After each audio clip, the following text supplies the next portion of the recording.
વંદે ગુજરાત.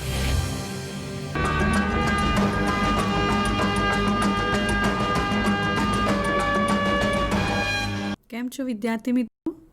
સૌને હું પ્રીતિ મિસ્ત્રી આવકારું છું.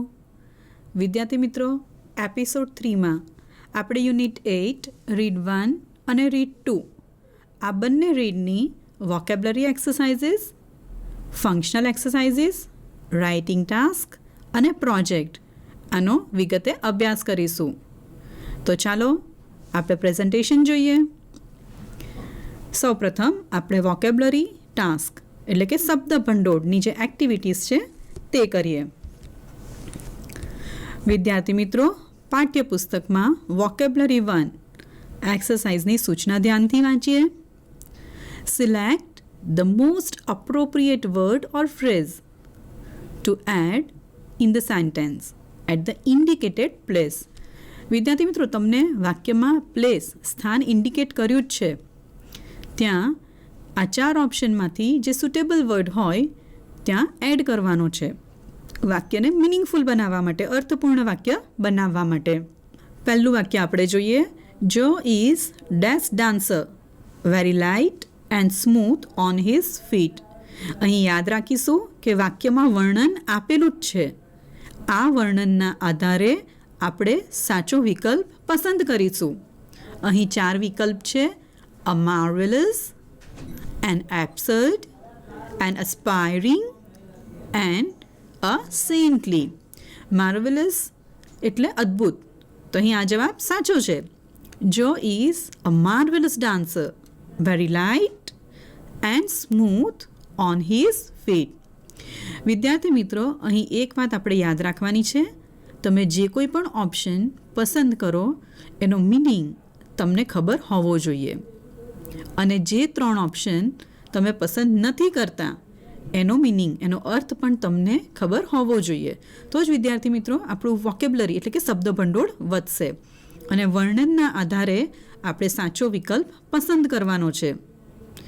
પછીનું વાક્ય જોઈએ. The old cars are dash and then melted down for the metal. જૂની કાર ને ડેશ અને પછી તેમને મેલ્ટ કરવામાં આવે છે મેટલ, ધાતુ માટે. તો વર્ચ્યુઅસ, વોલ્યુમ્સ, અસ્પાયરિંગ એન્ડ ક્રશ્ડ. તો ક્રશ કરી દેવી, બરાબર, કારને. તો આ ઓપ્શન સાચો છે. જ્યારે વર્ચ્યુઅસ એટલે તો ઉમદા, વોલ્યુમ એટલે અહીં બુક્સ, અને એસ્પાયરિંગ એટલે ઈચ્છા હોવી. તો આ 3 ઓપ્શન ખોટા છે. તો આ વાક્ય જવાબ સાથે ફરીથી વાંચીએ. The old cars are crushed and then melted down for the metal. પછીનું વાક્ય જોઈએ. People thought he was dash person because of all the kind and generous things he did for the children of the village. વિદ્યાર્થી મિત્રો, અગાઉ કીધું તેમ આપણે વર્ણનના આધારે યોગ્ય શબ્દ પસંદ કરીશું. તો જે વ્યક્તિ કાઇન્ડ હોય, જેનરસ હોય, એને આપણે સેન્ટલી વ્યક્તિ કહી શકીએ, બરાબર. એટલે અહીં સેન્ટલી જવાબ સાચો છે. તો એ જવાબ મૂકીને આખું વાક્ય વાંચીએ. People thought he was saintly person because of all the kind and generous things he did for the children of the village. વિદ્યાર્થી મિત્રો, આ રીતે વાક્ય નંબર 3, 4 અને 5 તમારે જાતે કરવાના રહેશે, અને સાથે સાથે આ 5 વાક્ય ઉદાહરણ સહિત આપણે નોટમાં પણ લખીશું. પછીની વોકેબ્લરી 2 બીજી એક્સરસાઇઝ જોઈએ. ખૂબ જ સરળ અને મજા આવે એવી આ એક્સરસાઇઝ છે વિદ્યાર્થી મિત્રો. રીશફલ ધ વર્ડ્સ એને રીશફલ કરવાના છે, એટલે બદલાઈ ગયા છે શબ્દો, અને એને આપણે યોગ્ય સ્થાને મૂકવાના છે. રીશફલ ધ વર્ડ્સ ઇન બોલ્ડ લેટર્સમાં જે શબ્દ છે એને યોગ્ય સ્થાને મૂકો. ટુ મેક મિનિંગફુલ સેન્ટેન્સ, અર્થપૂર્ણ વાક્ય બનાવવા માટે. પ્રથમ વાક્ય વાંચીએ. હી અસ્પાયર્સ ટુ એક્સેપ્ટ હિઝ ઓફર.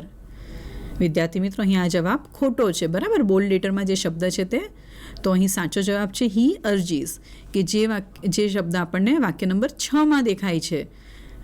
બરાબર, તો એ શબ્દ એ ક્રિયાપદ આપણે અહીં પહેલાં વાક્યમાં લખીશું તો વાક્ય મિનિંગફુલ એટલે કે અર્થપૂર્ણ પણ બનશે. હી અર્જીસ અસ, એ અમને વિનંતી કરે છે, સમજાવે છે. અર્જ કરવું એટલે સમજાવવું. ટુ એક્સેપ્ટ હીઝ ઓફર, પોતાની ઓફર સ્વીકારવા માટે તે અમને સમજાવે છે. અહીં વિદ્યાર્થી મિત્રો ગ્રામેટિક પણ જોઈ લઈએ. હી હોય તો આપણે ડઝનો એસ ક્રિયાપદને આપીએ છીએ એટલે અર્જની પાછળ એસ પણ લખેલો છે. બીજું વાક્ય જોઈએ. While watching some serials on TV, ignoble guidance is essential for children. વિદ્યાર્થી મિત્રો દેખીતી રીતે જ જવાબ ખોટો છે. ઇગ્નોબલ શબ્દ અહીં યોગ્ય નથી. ગાઈડન્સ, તો કેવું ગાઈડન્સ મળવું જોઈએ? તો પેરેન્ટલ એટલે માતા પિતા તરફથી માર્ગદર્શન મળવું જોઈએ જ્યારે ટીવી સિરિયલ્સ જોવાતી હોય ત્યારે. તો પેરેન્ટલ શબ્દ આપણને 5મા વાક્યમાં દેખાય જ છે. તેને આપણે રિશફલ કરીશું એટલે પેરેન્ટલ શબ્દને આપણે ઇગ્નોબલના સ્થાને મૂકીશું. તો સાચું વાક્ય બનશે while watching some serials on TV, parental guidance is essential for children. પછીનું વાક્ય જોઈએ. To believe that the earth is flat is an spiritual. વિદ્યાર્થી મિત્રો સ્પિરિચ્યુઅલ શબ્દ પણ ખોટો છે તો રિશફલમાં કયો શબ્દ આપણે અહીંયા લાવીશું? યસ, એબ્સર્ડિટી. વિદ્યાર્થી મિત્રો ઘણી વખત એવું કન્ફ્યુઝન પણ થઈ શકે કે સુપરસ્ટિશન અંધશ્રદ્ધા પણ અહીં આવી શકે. તો થોડું ગ્રામેટિકલી આપણે જોઈએ. અહીં આપણને એન આર્ટિકલ આપ્યો જ છે એટલે સુપરસ્ટિશન એસથી શરૂ થાય છે, તેથી આપણે એન આર્ટિકલ સાથે એ શબ્દ તો ન જ લખી શકીએ એટલે અહીં આપણે એબ્સર્ડિટી શબ્દ પસંદ કરીશું. તો જવાબ થશે To believe that the earth is flat is an absurdity. ચોથું વાક્ય જોઈએ. No one should approach this to profit from the misfortune of others. બીજાનું જ્યારે નસીબ ખરાબ હોય બરાબર ત્યારે એમની એવી પરિસ્થિતિમાંથી આપણે પ્રોફિટ ન લેવો જોઈએ. પ્રોફિટ લેવાની ઝંખના ન રાખવી જોઈએ. તો ઝંખના હોવી, ઈચ્છા હોવી એટલે એસ્પાયર. એટલે અહીં આપણે અપ્રોચની જગ્યાએ એસ્પાયર શબ્દ મૂકીને વાક્ય ફરીથી વાંચીએ. No one should aspire to profit from misfortune of others. વિદ્યાર્થી મિત્રો આ જ રીતે તમારે વાક્ય નંબર 5 થી 8 જાતે કરવાના છે હોમવર્કમાં. અને સાથે સાથે અગત્યની વસ્તુ આપણે નોટબુકમાં પણ આ એક્સરસાઇઝની નોંધ કરીશું. V5 વોકેબ્યુલરી એક્સરસાઇઝ 5 જોઈએ. Choose the correct form of the word given in the brackets. Work in groups. વિદ્યાર્થી મિત્રો અહીં તમે ગ્રુપમાં પણ કામ કરી શકો છો બરાબર. અને 11મા ધોરણમાં પણ આપણે વર્ડ બિલ્ડિંગ એટલે કે શબ્દ બંધારણ શીખ્યા જ છીએ. અહીં ખાલી જગ્યા જોઈએ. A dash person is one who has deep feeling of dash અને બ્રેકેટમાં તમને પેટ્રિયોટ શબ્દ આપ્યો છે. તો પર્સન માટે આપણે વિશેષણ વાપરવાનું છે કે વ્યક્તિ, પણ કેવો વ્યક્તિ? તો પેટ્રિયોટિક પર્સન એટલે કે વિશેષણની જરૂર છે એટલે આપણે શબ્દનું બંધારણ બદલ્યું. આપણે અહીં પેટ્રિયોટની જગ્યાએ પેટ્રિયોટિક એટલે કે વિશેષણ લખ્યું. A patriotic person is one who has deep feeling of patriotism. પેટ્રિયોટિઝમ એટલે દેશભક્તિ, જે આપણને અહીં સંજ્ઞાની જરૂર છે. ફિલિંગ ઓફ પેટ્રિયોટિઝમ એટલે કૌંસમાં આપેલા શબ્દને આપણે સંજ્ઞામાં ફેરવીને લખ્યું છે. His heart is filled up. તો વિદ્યાર્થી મિત્રો આપણે પેસિવ કન્સ્ટ્રક્શનમાં જાણીએ છીએ કે ટુ બીના રૂપ સાથે પાસ્ટ પાર્ટિસિપલ આવે છે એટલે ફિલઅપ નહીં પણ field up. Okay, with love for his country. ફરીથી એ વાક્ય વાંચીએ. His heart is field up with love for his country. If we look at the history of the world, we find that the dash heroes are those. વિદ્યાર્થી મિત્રો hero સંજ્ઞા આપી છે, એના માટે તમારે વિશેષણ વાપરવાનું છે. નોબલ હીરોઝ પણ આવી શકે, પરંતુ આગળ ધ આર્ટિકલ આપ્યો છે તો આપણે ધ આર્ટિકલ ક્યારે વાપરીએ છીએ? યસ, સુપરલેટિવ ડિગ્રીમાં. બરાબર, તો સુપરલેટિવ ડિગ્રીમાં આપણે શું વિશેષણની પાછળ લગાડીએ છીએ? EST, yes. તો નોબલનું થશે the noblest heroes are those who have tried to do well to their country. પોતાના દેશ માટે જેણે સારું કર્યું છે તેને ઉમદા હીરોઝ કીધા છે. તો હેવ પછી ટ્રાઈડ. તો વિદ્યાર્થી મિત્રો શા માટે હેવ પછી ટ્રાયના સ્થાને ટ્રાઈડ લખ્યું? આપણે જાણીએ છીએ કે પૂર્ણ વર્તમાન કાળમાં હેવ અને હેઝની સાથે ક્રિયાપદનું ત્રીજું રૂપ એટલે કે પાસ્ટ પાર્ટિસિપલનું રૂપ લખાય છે. અને વિદ્યાર્થી મિત્રો આ પૂર્ણ વર્તમાન કાળ ક્યારે લખાય છે, ક્યારે એનો ઉપયોગ થાય છે?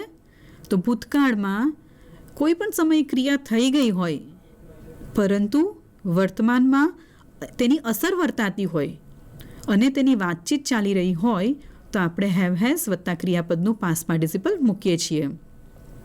તો વાક્ય ફરીથી વાંચીએ.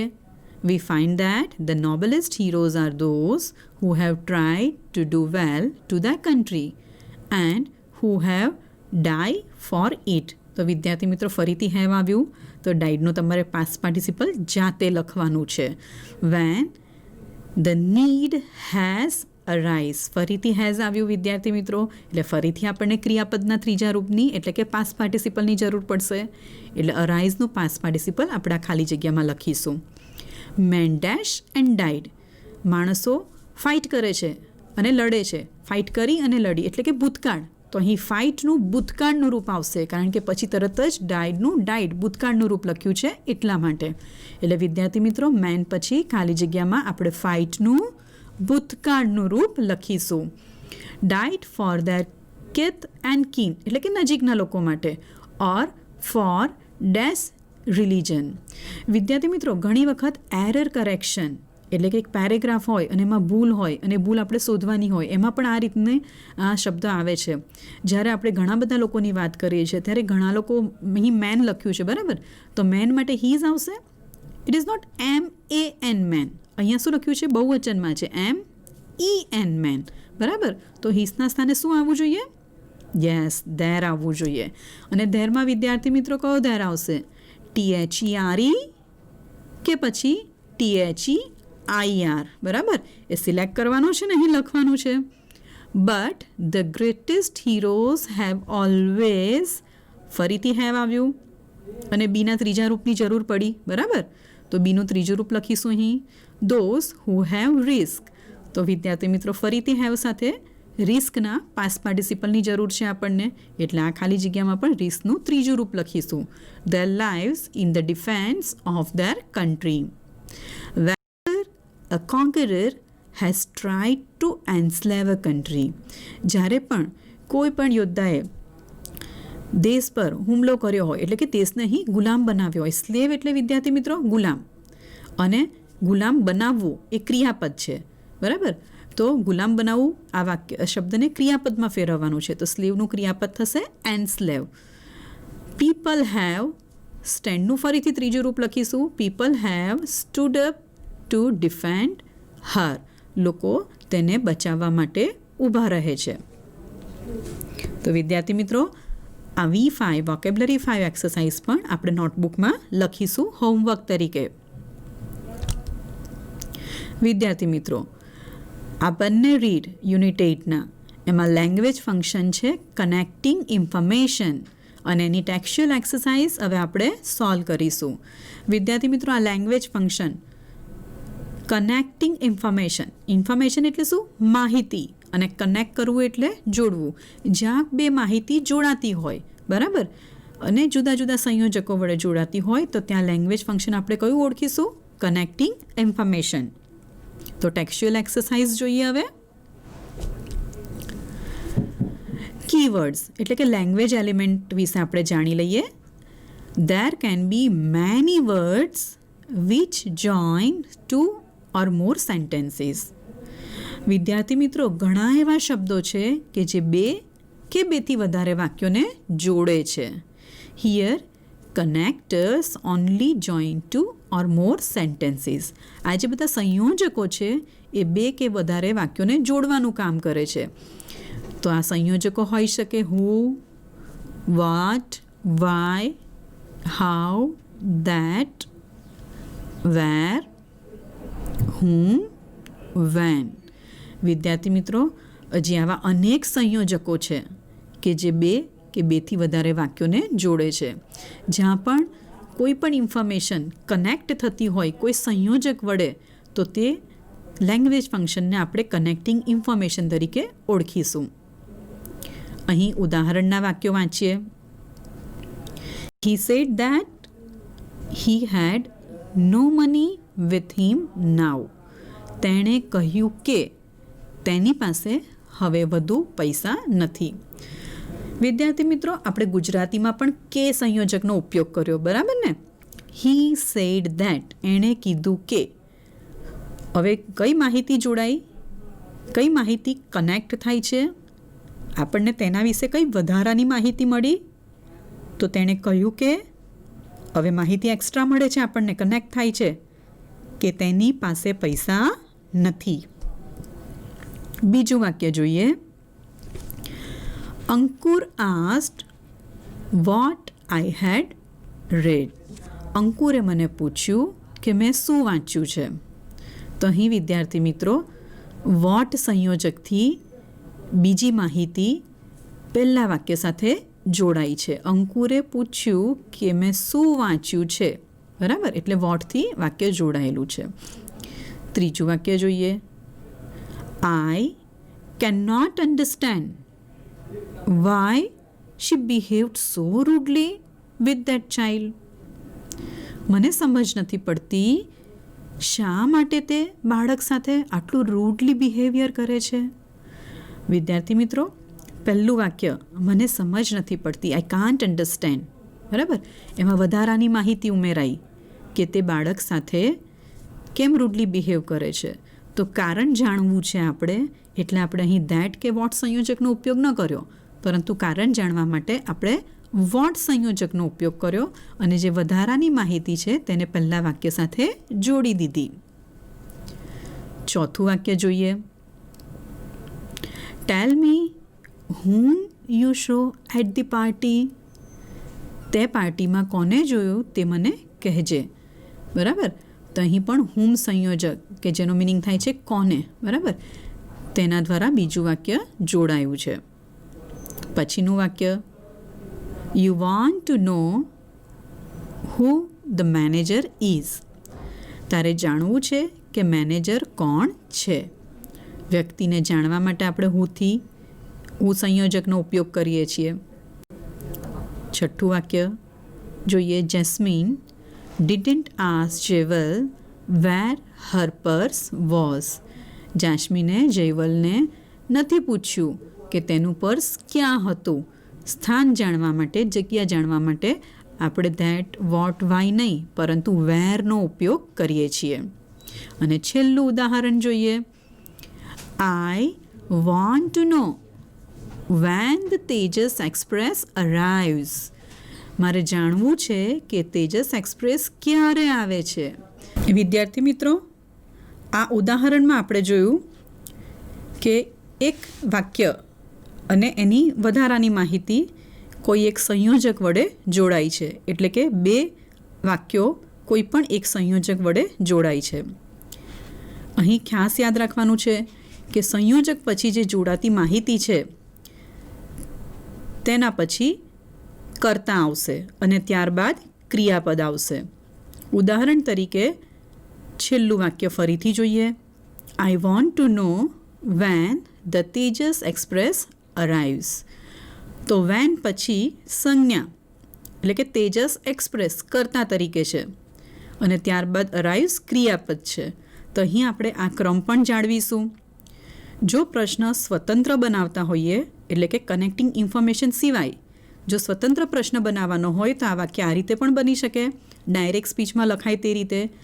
When does the Tejas express arrive. તો જ આપણે અહીં ડઝ છૂટો પાડીશું જો પ્રશ્ન સ્વતંત્ર બનાવતા હોઈએ તો.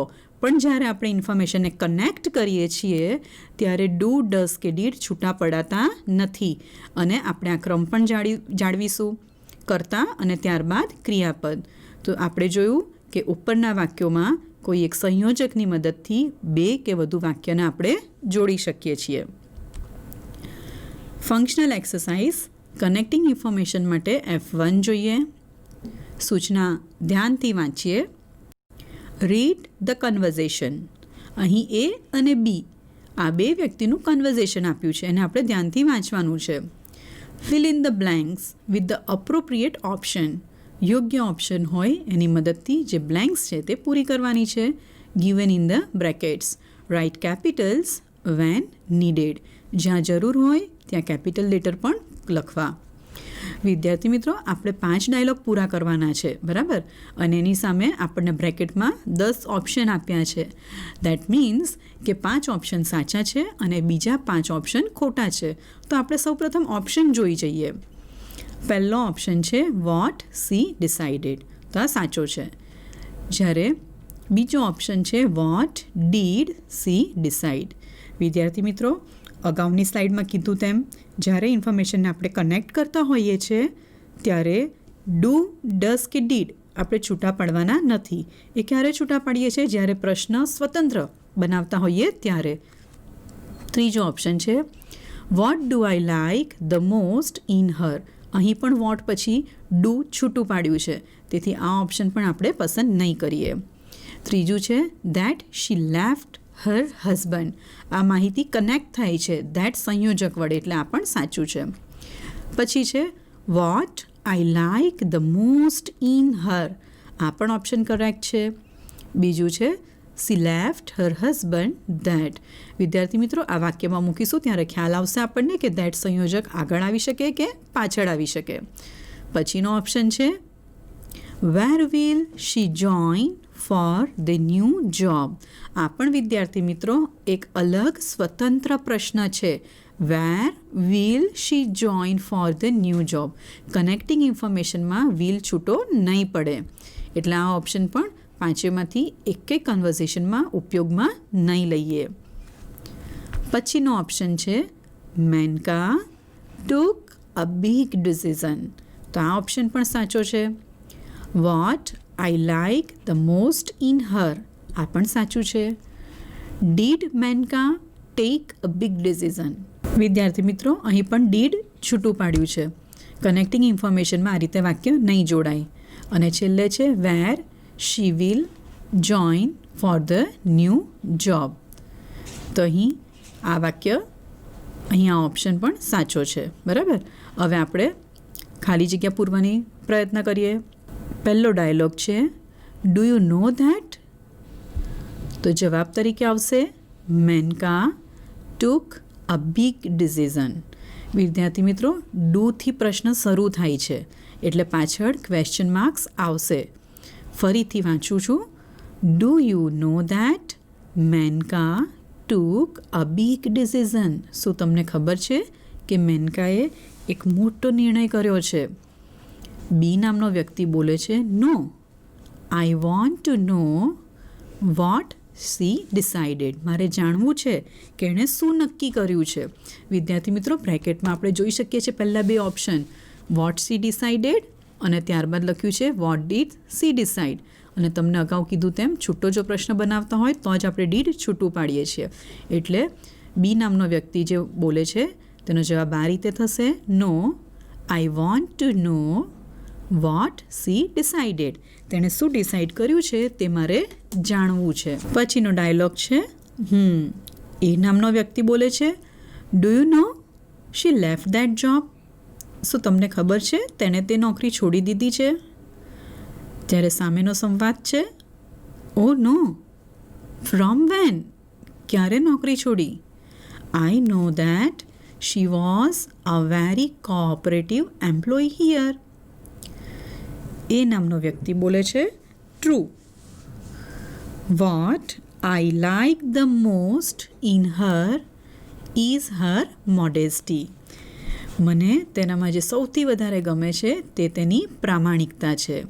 વિદ્યાર્થી મિત્રો, અહીં આપણે ઓપ્શન આપેલો જ છે what I like the most in her. ટેક્સ્ટબુકમાં ઓપ્શન અહીં 2 વખત અપાઈ ગયો છે what I like the most in her, બરાબર? આ જવાબ અહીં આવશે. ફરીથી બોલું છું ટ્રુ.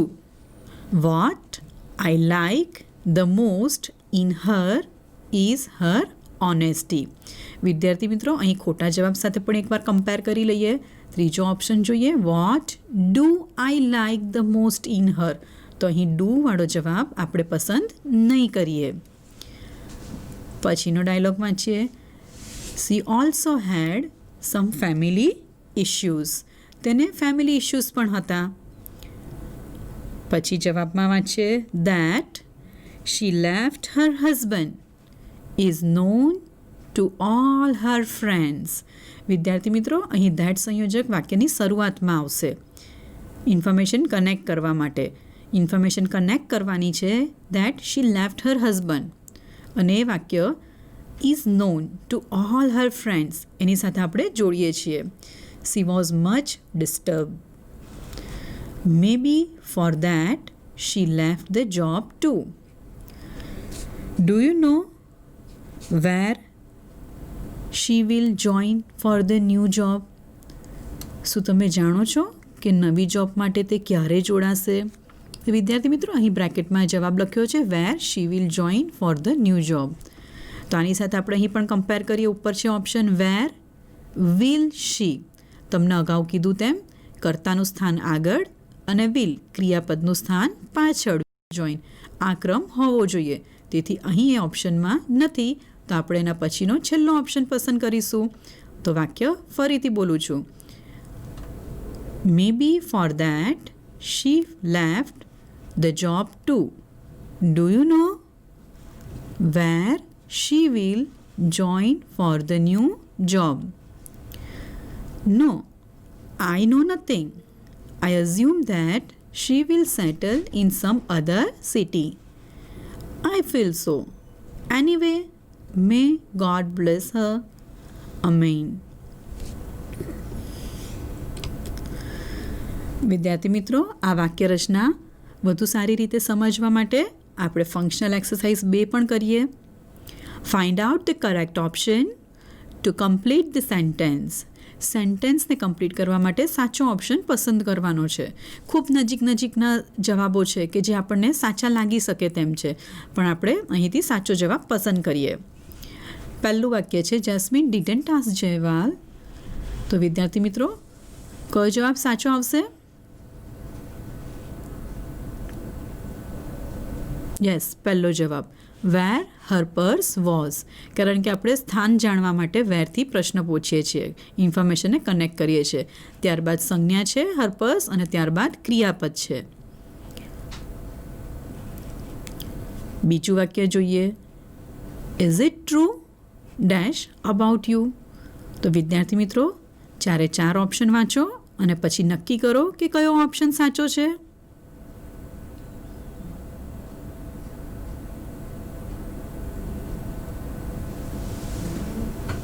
યસ, બીજો option, is it true what he said about you. કારણ કે વોટ સંયોજકથી આપણે વાક્ય જોડ્યું છે, ત્યારબાદ કર્તા છે અને ત્યારબાદ ક્રિયાપદ છે. ત્રીજું વાક્ય જોઈએ, I am not going to tell you. પહેલો ઓપ્શન છે વોટ શુડ યુ ડુ. બીજો ઓપ્શન છે વોટ શુડ યુ ડુ અને પછી છે ક્વેશ્ચન માર્ક. ત્રીજો ઓપ્શન છે વોટ યુ શુડ ડુ અને ચોથો ઓપ્શન છે વોટ યુ શુડ ડુ અને એની સાથે છે ક્વેશ્ચન માર્ક. વિદ્યાર્થી મિત્રો, આપણે યાદ રાખીશું ઇઝ, એમ, આર કે ડુ ડઝથી જો વાક્ય શરૂ થતું હોય તો જ એ પ્રશ્નાર્થ વાક્ય છે, તો જ આપણે એની પાછળ પ્રશ્નાર્થ ચિહ્ન મૂકીએ છીએ. પરંતુ આ વાક્ય પ્રશ્નાર્થ વાક્ય નથી, માત્ર આપેલ વાક્યને અન્ય માહિતીથી જોડ્યું છે. તો અહીં સાચો ઓપ્શન થશે C. I am not going to tell you what you should do. વિદ્યાર્થી મિત્રો, F3માં આપણને કન્વર્ઝેશન આપ્યું છે સૌમિલ અને રિસેપ્શનિસ્ટ વચ્ચેનું. Enact the conversation in your class. તમારા વર્ગમાં આ કન્વર્ઝેશનનો તમારે એનેક્ટમેન્ટ એટલે કે અભિનય કરવાનો છે. વિદ્યાર્થી મિત્રો, હાલ અત્યારે આપણા કોઈ મિત્ર સાથે કે ઘરની વ્યક્તિ સાથે પણ આપણા કન્વર્ઝેશન એક વ્યક્તિ સૌમિલ બને અને એક વ્યક્તિ રિસેપ્શનિસ્ટ બને એમ કરીને એનેક્ટ કરીશું. એકવાર આ કન્વર્ઝેશન વાંચી લઈએ. Soumil says, "Excuse me, madam. I want to inquire something. Who is the manager here? I want to meet him." Receptionist કહે છે, "Sure, sir. You want to inquire who the manager is." વિદ્યાર્થી મિત્રો જુઓ કેટલી સરસ વાક્ય રચના છે. હું સંયોજકથી બે માહિતીને જોડી છે. You want two inquire who the manager is, અને ક્રમ પણ જળવાયો છે. કર્તા તરીકે મેનેજર આગળ છે અને ક્રિયાપદ તરીકે ઇઝ પાછળ છે. પછીનું વાક્ય પ્રશ્નાર્થ વાક્ય છે. May I know why you want to meet him. અહીં વાય સંયોજકથી બે માહિતીને જોડી છે. મે આઈ નો, શું હું જાણી શકું? Why you want to meet him? Soumil, yeah, actually, I want to apply for a job here. I want to know what the update regarding this job is. વિદ્યાર્થી મિત્રો, અહીં વોટ સંયોજકથી આ માહિતીને પહેલા વાક્ય સાથે કનેક્ટ કરી છે. I want to know, મારે જાણવું છે. શું જાણવું છે? What the update regarding this job is. કર્તા તરીકે અપડેટ રિગાર્ડિંગ આગળ છે સંજ્ઞા તરીકે, અને ઇઝ ક્રિયાપદ પછી લખ્યું છે. I want to know what the update regarding this job is. વિદ્યાર્થી મિત્રો, અહીં વોટ સંયોજકથી બે માહિતીને જોડી છે અને ઇઝ ક્રિયાપદ પાછળ આવે છે. રિસેપ્શનિસ્ટ સે, in that case, I think you must meet Mr. Dave, the HR manager. He will tell you what you should do now. અહીં પણ વોટ સંયોજકથી ઇન્ફોર્મેશનને કનેક્ટ કરી છે. Saumil, great, no problem. What you suggest looks better. Thanks. Receptionist say, you are welcome sir. વિદ્યાર્થી મિત્રો, functional exercise 4માં આપણે આ વાક્યોને અહીં છૂટા પાડીને લખી બતાવ્યા છે. સૂચના ધ્યાનથી વાંચીએ. Read the sentences given in A. A વિભાગમાં જે વાક્ય આપેલા છે that is the set of sentences. વાક્યના સેટ આપેલા છે, બે છૂટા વાક્યો આપ્યા છે. Find out the sentence from the conversation. તમે અગાઉની સ્લાઇડમાં જે કન્વર્ઝેશન વાતચીત સાંભળી, તમે જે એનેક્ટ કરી, એમાંથી તમારે વાક્ય શોધી કાઢવાના છે. From F3 and write it in B section. અને બી વિભાગમાં જે સિન્થેસિસ, જે વાક્યોને જોડ્યા છે એ વિભાગમાં તમારે લખવાના છે. Observe the change in the sentence. જ્યારે તમે વાક્યો કનેક્ટર્સની મદદથી, સંયોજકોની મદદથી જોડો છો, ત્યારે વાક્યમાં શું ફેરફાર થાય છે તે તમારે ધ્યાનથી જોવાનું છે. વિદ્યાર્થી મિત્રો, આપણે F3માં આ સંયોજકોથી જોડાયેલા વાક્યો જોયા અને એ એક્સરસાઇઝ પણ તમારે નોટબુકમાં લખવાની છે. પછીની સ્લાઇડ જોઈએ. In F4 you have observed that sentences are joined using a conjunction. તમે જોયું કે કન્જંક્શન એટલે કે સંયોજકોની મદદથી વાક્યો જોડાય છે. fill in the blanks with the appropriate conjunction given in the bracket. બ્રેકેટમાં જે સંયોજકો આપ્યા છે એ યોગ્ય સંયોજક. અહીં બ્રેકેટમાં જે કન્જંક્શન એટલે કે સંયોજકો આપ્યા છે એની મદદથી આપણે ખાલી જગ્યા પૂરવાની છે. Write a clue for selecting a conjunction. તમે જે કોઈ પણ સંયોજકનો ઉપયોગ કરો છો ખાલી જગ્યામાં, એનું વિસ્તૃત વર્ણન પણ કરવાનું છે. એટલે કે શેના માટે તમે કયા કારણથી એ સંયોજકનો ઉપયોગ કર્યો છે. ઉદાહરણ જોઈએ. પહેલું વાક્ય, હી told me that he would surely accept the proposal. તેણે મને કહ્યું કે તે ચોક્કસ મારી રજૂઆતને સ્વીકારશે. તો અહીં હી ટોલ્ડ મી સાથે ધેટ સંયોજક છે અને ત્યારબાદ ઇન્ફોર્મેશન કનેક્ટ થઈ છે કે he would surely accept the proposal. તો અહીં વાતચીતનો ટોપિક છે અને ટોપિક માટે ધેટ સંયોજકનો ઉપયોગ થયો છે. ત્યારબાદ બીજું વાક્ય જોઈએ. Where I kept the project file is a mystery. મેં પ્રોજેક્ટ ફાઇલ ક્યાં મૂકી છે તે એક રહસ્ય છે. અહીં પ્લેસ આપ્યું છે વર્ણન માટે. પ્લેસ એટલે સ્થાન, જગ્યા. તો સ્થાન જાણવા માટે આપણે વેર સંયોજકનો ઉપયોગ કરીએ છીએ. વિદ્યાર્થી મિત્રો, વાક્ય નંબર 3 થી 8 એના માટે સંયોજક અહીં લખેલા જ છે, પરંતુ શા માટે સંયોજકનો ઉપયોગ થયો છે એની એક ક્લુ, એનું એક નાનું વર્ણન તમારે અહીં લખવાનું રહેશે. F6 એક્સરસાઇઝ જોઈએ. Complete the sentences by using the clue given in the bracket. First one is done for you. બરાબર, ઉદાહરણ માટે કંઈ કરી આપ્યું છે. વાક્ય પહેલું જોઈએ. You saw Mr Joshi at the party. અને વાક્ય છે ટેલ મી whom you saw at the party. બ્રેકેટમાં છે you see at the party. બીજું વાક્ય જોઈએ. Hema talk to someone.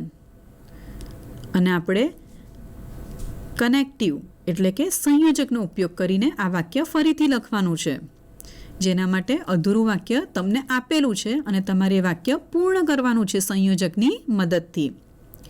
Do you know with whom Hema talked to. અહીં વિથ whom એટલે કોની સાથે, આ સંયોજકનો આપણે ઉપયોગ કર્યો. અને ડુ યુ નો સાથે વધારાની માહિતી હેમા ટોક ટુ એનો ઉમેરો કર્યો. ત્રીજું વાક્ય જોઈએ. સમવન લીવ્સ ઇન ધેટ બંગલો.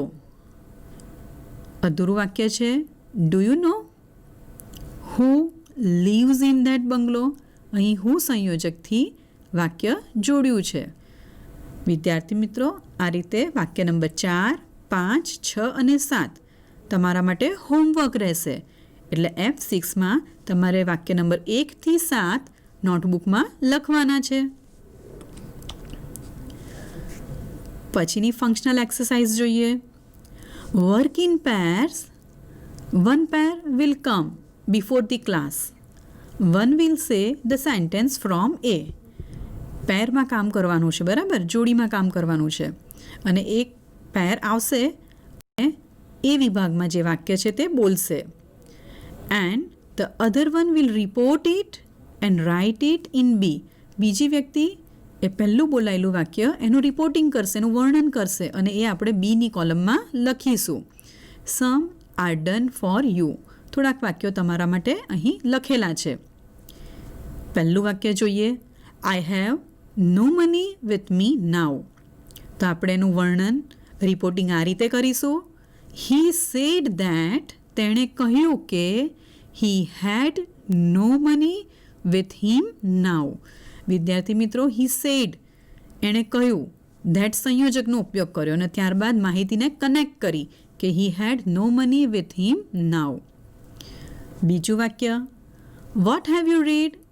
આ વાક્ય પહેલી વ્યક્તિ બોલે છે, જ્યારે બીજી વ્યક્તિ એના વર્ણન સ્વરૂપે કહે છે he asked what I had read. ત્રીજું વાક્ય.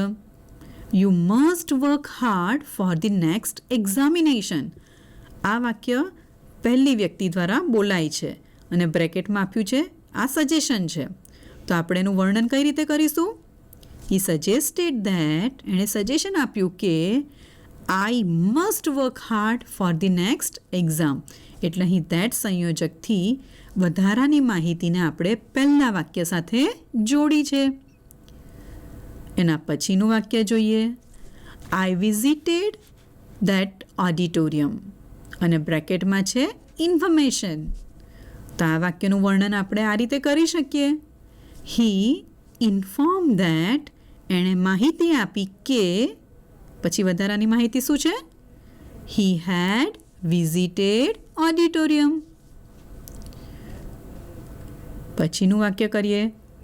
આઈ want to know that how did you get such a good result.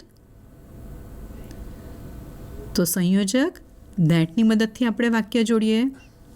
He wanted to know. એને જાણવું હતું. શું જાણવું હતું? ધેટ સંયોજકથી જોડો. He wanted to know that how I got such a good result. વિદ્યાર્થી મિત્રો, અગાઉ કીધું તેમ જ્યારે પ્રશ્નાર્થ વાક્ય છૂટું હોય ત્યારે ડીડ હોય છે, જેમ કે અહીં એ વિભાગમાં હાઉ સાથે ડીડ છે. પરંતુ જ્યારે આપણે કોઈ સંયોજકની મદદથી એ પહેલાં વાક્ય સાથે કનેક્ટ કરીએ છીએ ત્યારે ડાયરેક્ટ ઇનડાયરેક્ટ સ્પીચના નિયમો પણ લાગુ પડશે. એના પછીનું વાક્ય જોઈએ. Have you ever uploaded any video on youtube.com. અને એનું વર્ણન થશે he asked if I had ever uploaded any video on youtube.com. અહીં આપણને બ્રેકેટમાં ઇફ આપ્યું હતું સંયોજક તરીકે, તેથી આપણે અહીં ઇફનો ઉપયોગ કર્યો છે. વિદ્યાર્થી મિત્રો, આ રીતે તમારે છેલ્લા 3 વાક્યો હોમવર્કમાં કરવાના છે અને નોટબુકમાં પણ લખવાના છે. F8. Complete the sentences by adding suitable expressions. 1 is done for you.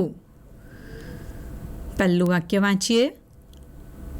I cannot understand why she behaved so rudely with that child. અને બ્રેકેટમાં એનું ટૂંકું વર્ણન આપ્યું છે, reason for behaving rudely with that child. આપણે જાણીએ છીએ વિદ્યાર્થી મિત્રો કે વાય સંયોજકનો ઉપયોગ આપણે ક્યારે કરીએ છીએ? કારણ જાણવા માટે, રીઝન. બરાબર. પહેલું વાક્ય જોઈએ.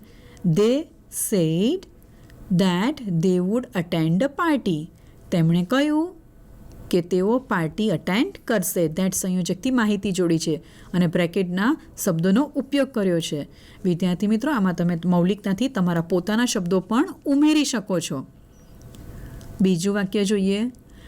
I do not know where Soham works. મને નથી ખબર કે સોહમ ક્યાં કામ કરે છે. બ્રેકેટમાં છે પ્લેસ ઓફ હિઝ વર્કિંગ, કામ કરવાનું સ્થળ. હવે જ્યારે પ્લેસ આપ્યું હોય ત્યારે આપણે વેરનો ઉપયોગ કરીએ છીએ. બરાબર. WHERE વેર. અને કર્તા તરીકે તમે કોઈનું પણ નામ લખી શકો છો. એ જ રીતે તમારે વાક્ય નંબર 3 થી 10 જાતે પૂર્ણ કરવાના રહેશે. ત્યારબાદ આપણે ફંક્શનલ એક્સરસાઇઝ 9 જોઈએ. Read the paragraph. There are 11 errors in it. એમાં 11 ભૂલો છે. Identify these errors. Rewrite the paragraph correcting the errors. આ પેરેગ્રાફમાં જે કંઈ ભૂલો છે તે તમારે શોધવાની છે અને પછી કરેક્ટ પેરેગ્રાફ તમારી નોટબુકમાં લખવાનો છે. પેરેગ્રાફ વાંચીએ. Nowadays, everyone knows how one can download a mobile app. હવે બધા જ જાણે છે કે કેવી રીતે મોબાઈલ એપને ડાઉનલોડ કરી શકાય. વિદ્યાર્થી મિત્રો, જ્યારે કર્તા તરીકે વન હોય તો વન આગળ આવશે અને ક્રિયાપદ કેન ડાઉનલોડ પાછળ જશે, એટલે ત્યાં ભૂલ છે. It is very convenient even why can a person done money transaction without go to a bank. વિદ્યાર્થી મિત્રો, આ વાક્ય ઘણું ભૂલ ભરેલું લાગે છે. It is very convenient even that a person can. That સંયોજકનો અહીં ઉપયોગ થઈ શકે. બરાબર. પર્સન આગળ આવશે અને કેન ડુ પાછળ આવશે. Person can do money transaction. વ્યક્તિ મની ટ્રાન્ઝેક્શન કરી શકે છે. કેન શક્યતા બતાવે છે. બરાબર. વિધાઉટ ગો નહીં, પરંતુ without going to a bank, કારણ કે અહીં વર્તમાન કૃદંતનો ઉપયોગ થયો છે. ગો નહીં, પરંતુ going. Do you know which you can do e-business through your mobile apps. વિદ્યાર્થી મિત્રો, અર્થની રીતે વિચ યોગ્ય નથી. વિચનો ઉપયોગ આપણે ક્યારે કરીએ છીએ? યસ, કયું શબ્દનો મિનિંગ જાણવા માટે. બરાબર. આ પ્રશ્નનો મિનિંગ જાણવા માટે. તો do you know how you can do e-business. શું તમે જાણો છો કે કેવી રીતે ઈ-બિઝનેસ થઈ શકે? તો અર્થની રીતે અહીં વિચ કરતાં હાઉ વધારે યોગ્ય રહેશે. Do you know how you can do e-business through your mobile apps? What do the old generation people? વિદ્યાર્થી મિત્રો, આ રીતે વાક્ય રચના નહીં થઈ શકે. ઓલ્ડ જનરેશન શબ્દ આવી શકે. જનરેશન એટલે જ પીપલ, એટલે પીપલ શબ્દને અહીં કોઈ જરૂર નથી. તો આ વાક્ય આપણે આ રીતે સુધારી શકીએ છીએ. What do the old generation say about the next generation? May not be true. They complain how the young generation spoils their career and life by wasting their precious time on mobiles. વિદ્યાર્થી મિત્રો, અહીં how મેનીની પણ જરૂર નથી, ફક્ત હાઉની જ જરૂર છે. They complain how the young generation spoils. Generation શબ્દ કલેક્ટિવ નાઉન છે, જેમ એક ટીમ એટલે 5 સભ્યોની બનેલી કે 11 સભ્યોની બનેલી ટીમ, બરાબર? તો એક કલેક્ટિવ નાઉન છે, તેની સાથે આપણે ક્રિયાપદનો ડઝનો એસનો ઉપયોગ કરીએ છીએ. એટલે અહીં વાક્ય શું થશે? They complain how the young generation spoils their career. તેનું નહીં પણ તેઓનું career and life by wasting their precious time on mobiles. It is also surprising to know how much time, not how many, but how much time they spend on foolish and useless things for no reason. It is also believed that, વિદ્યાર્થી મિત્રો મોટેભાગે believed સાથે આપણે સંયોજક તરીકે thatનો ઉપયોગ કરીએ છીએ, કારણ કે એક પછી સ્ટેટમેન્ટ આવતું હોય છે. It is also believed that the use of mobile phone is in proper direction and done in lenient way, it can give us maximum convenience, benefits too. વિદ્યાર્થી મિત્રો, આ F9 એક્સરસાઇઝ આપણા માટે ખૂબ અગત્યની છે અને તમારે આ એરર સુધારીને નોટબુકમાં અવશ્ય લખવાની છે, કારણ કે આપણા પ્રશ્નપત્રમાં એરર કરેક્શનનો પ્રશ્ન પણ આવે છે અને વાક્યમાં સંયોજકોની ભૂલ હોઈ શકે, ક્રિયાપદ અને કર્તાનું સ્થાન બદલ્યું હોઈ શકે, સ્પેલિંગની ભૂલ હોઈ શકે, આવી જુદી જુદી એરર્સ આવી શકે છે. એટલે ધ્યાનમાં રહે તે માટે આ એક્સરસાઇઝની પણ નોંધ આપણે નોટબુકમાં કરીશું. વિદ્યાર્થી મિત્રો, દરેક પાઠમાં આપણને રાઇટિંગ એક્ટિવિટી, ત્યારબાદ પ્રોજેક્ટ એક્ટિવિટી આપેલી છે અને એ આપણે ખાસ કરવાની છે. સ્લાઇડમાં જોઈએ આપણે writing activity. Read the following quotes and explain them in your own words. આ ઓરલ તમારે કરવાની છે મૌખિક રીતે. અહીં વાક્ય છે, freedom is not worth having if it does not include the freedom to make mistakes. Freedom એટલે આઝાદી અને એની સાથે મિસ્ટેક્સનો ઉપયોગ કર્યો છે શબ્દનો. મિસ્ટેક્સ એટલે ભૂલો, એટલે ભૂલો કરવાની પણ આઝાદી હોવી જોઈએ. તો આનો અર્થ તમે શું કરો છો? તમારા પોતાના શબ્દમાં લખવાનું છે, સમજાવવાનું છે. When I discover who I am I will be free. જ્યારે હું જાણી જઈશ કે હું કોણ છું, ત્યારે હું ફ્રી એટલે કે આઝાદ, મુક્ત રહીશ. આ પણ જે કૃષ્ણમૂર્તિના જે વિચારો છે એના સંદર્ભમાં વાક્ય છે અને એને આપણે એક્સપ્લેન કરવાનું છે. વિદ્યાર્થી મિત્રો, આ વાક્ય આપણે લખવાના નથી, ફક્ત ને ફક્ત ઓરલી આપણે એક્સપ્લેનેશન સમજવાનું છે. Better to die fighting for freedom than to be prisoner all the days of your life. તો આ ત્રણેય વાક્યનો અર્થ તમારા શબ્દોમાં તમારે સમજવાનો છે. Writing activity 2. Write a prayer talk depicting your own thoughts on freedom. Freedom પર તમારા પોતાના શબ્દો એક પ્રાર્થના સભામાં રજૂ કરવાના છે. આપણે વિદ્યાર્થી મિત્રો એપિસોડ 2માં જોયું કે સ્પીચ રાઇટિંગનો પ્રશ્ન આપણને 5 માર્કનો પરીક્ષામાં પૂછાય છે અને સ્પીચનું એક માળખું હોય છે, બિગિનિંગ, એન્ડિંગ, બરાબર? સ્પીચમાં જે વિષય વસ્તુ છે એનું ડેવલપમેન્ટ એ પણ પ્રોપર રીતે કરવાનું હોય છે. તો સ્પીચ પણ આપણે પછી જોઈએ. અને રાઇટિંગ એક્ટિવિટી 3 છે, select a newspaper article related to youth published in any Gujarati or English daily newspaper and summarize it. વિદ્યાર્થી મિત્રો, સમરી રાઇટિંગ માટે પણ આ ઇમ્પોર્ટન્ટ છે. યુવાઓ માટે જો કોઈ આર્ટિકલ ગુજરાતી કે અંગ્રેજી ન્યૂઝપેપરમાં છપાયો હોય તે તમારે એક આર્ટિકલ લેવાનો છે કે જે યુવાઓ માટે હોય અને એને સમરાઇઝ કરવાનો છે, એટલે કે એને ટૂંકમાં રજૂ કરવાનો છે. એક્ટિવિટી જોઈએ.